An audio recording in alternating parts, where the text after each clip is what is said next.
xoreyno meesh laascanoodna waxa isku leenayaa marar badan baan ka hadlay waa laba aragtiyood waa labada aragtiyood ee 360 sano ka hor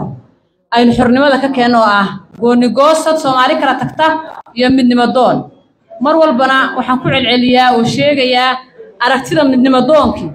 inay alle xaqiisiyo Soomaali xaqeedaba ay ka guuleysan doonto gobonnimo aan loo goblamin oo loo dhabar adeegin oo loo qaxin oo guriyo u duminin kuma timaado ciyaar iyo dhalanteed waa loo goblamayaa hooyooyin badan baa seeda qaadaya caruur badan baa inaga awoomoobaysa guriyo iyo daarab badan oo kale ayay inaga dumi doonaan laakiin gobonnimada aynu Soomaali u horseedi doono ayaa ka muhiimsan laascanoodna waxay noqon doontaa bridge-kii isku xidhayay Soomaaliya waxa caawa aad ugu faraxsanahay oo dareen gooniye ile adeerkii Senator Maxamed Yuusuf Gaagaab oo 2007 isagoo wasiirkii maaliyadda ee Puntland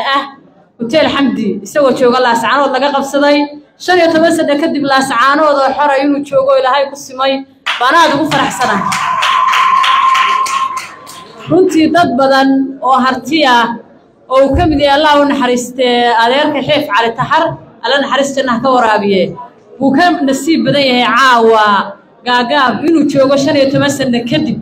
laascanood halkii isaga lagaga qabsaday oo haddana ila kaahiniyo inuu surubiyo nuux baasto laga bacsaday aad baan ugu faraxsanahay